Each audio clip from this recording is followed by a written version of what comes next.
Good morning, everyone. We are talking about cyber crisis communication today, particularly important for what's happening around the world in the last year, in the last months, also in the last weeks. We are speaking about it with Christina Forsgård, who is founder and one of the managers of Netprofile, a specialized company from Finland. Christina, welcome to us, and the word goes to you for your introduction. Well, thank you very much. Yes, I am Christina Forsgård, and I am actually the founder of Netprofile. Netprofile is focusing on technology clients, and we help them with their reputational ambitions, whether it's dealing with the internal stakeholders or outside stakeholders. And my particular role in recent years has been mainly in crisis and mainly in cyber crisis. So we help our clients in preparing for crisis, managing crisis, and then recovering from crisis. So Christina, tell us why it is important to get prepared for a crisis situation. The most important thing is that in a crisis situation, you lose the one thing that you need most. That's time. When you lose time, you don't have any possibilities of planning or thinking, because in a crisis situation, you have to act very, very fast and you have to get it right. Otherwise, you are not mitigating or managing the crisis. You are actually fueling the crisis. So definitely the first thing is to realize that there is no time. And because there is no time, you need to have ready-made list of how do I operate? And why is this also important? It's because something very natural to us humans kicks in, and that's our emotions. When we are emotional in crisis, we go hayward. We don't remember to call the essential ones.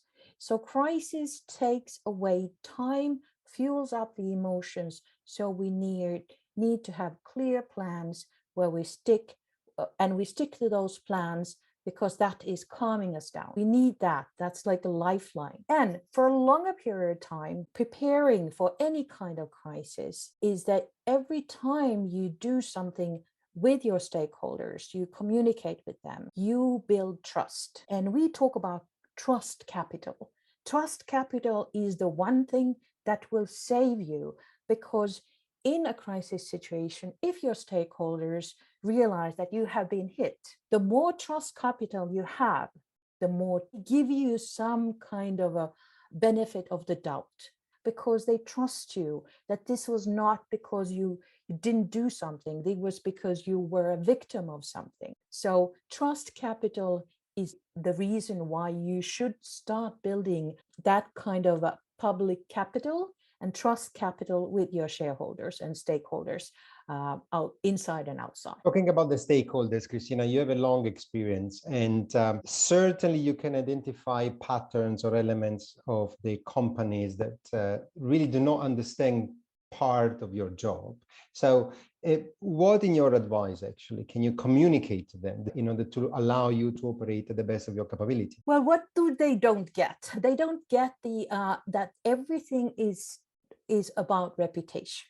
The only thing company has with the brand is the reputation, because the reputation is immediately translate into money in the stock market. When you have a bad reputation, usually your valuation in the stock market is low. And especially in crisis situations, when the company's reputation is challenged, what happens to the stock market price? It sinks. And a lot of the reputational capital is just in our minds.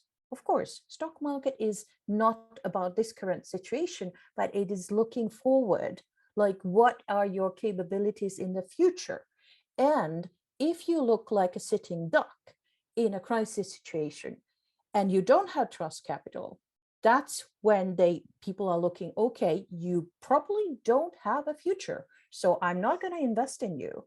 So yes, reputation translates into money. And once the C-level understands this, they understand why it is so important to safeguard your reputation among all the stakeholders that you have. This is particularly important. I perfectly know, but I want to say this for our public. Netprofile works with any kind of client. Christina evidently has experience with large companies which are on the stock exchange, but also young companies, very tech oriented, and so on and so forth.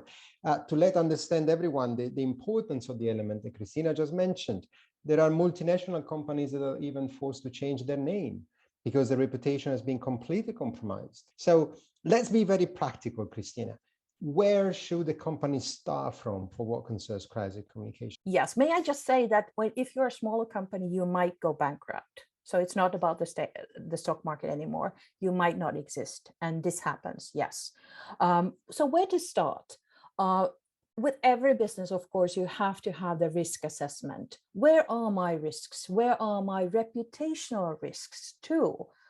They are business risk and reputational risk. They are interconnected. So there's not one without the other. They go hand in hand. Then you think about the risk scenarios. Like if this risk actually happens and becomes a full-fledged crisis, what are the things that we see are happening there? And then, of course, we have to map our stakeholders. And I like to emphasize that the importance of understanding stakeholders at large, because sometimes it depends on your business, but your stakeholders might even be the families of your employees. You need to make sure that they are on board with things. So mapping the stakeholders is vital to understand whose trust do we need at any time, and especially in a crisis situation. So people actually matter. And then if everything goes bad, make sure you have a dedicated goal team that you pull together to one room, one Teams, one Zoom, whatever it is.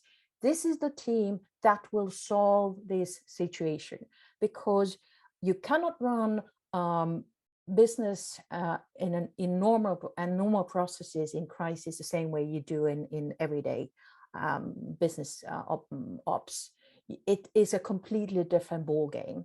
And I hate to say the word war, but it is the dynamics in leadership are the same, because in crisis situations, it's not democratic anymore. It's really hardcore leadership, and having the situational awareness shared with the goal team is vital. Then, of course, you think about the processes. How do you operate in those kinds of situations? What are the processes?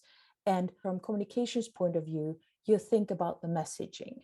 And usually we say that we actually need to, for the scenarios that we see that might happen, we need to have what we call a holding statement.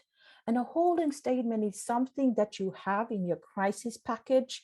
Whatever happens, you always know that there are these magical lines that you can use when you don't know what you can say and you don't want to make it any worse.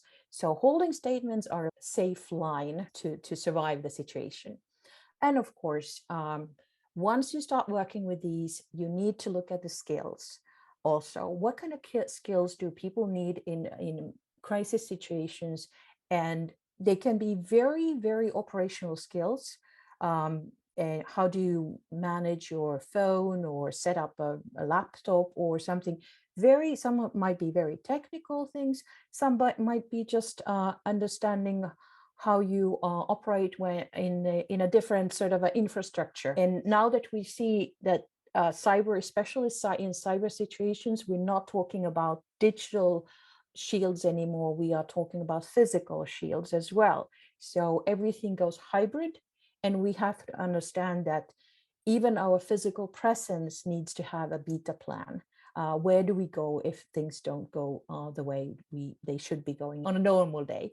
So definitely there's a lot to plan, but first I think is that the crucial part is to understand what the situation around us is and what are the risk scenarios that might hit us. And in those talks, you can't go soft, be bold, be brave, because when you have prepared for the worst, all crises are something that you're capable of dealing with that.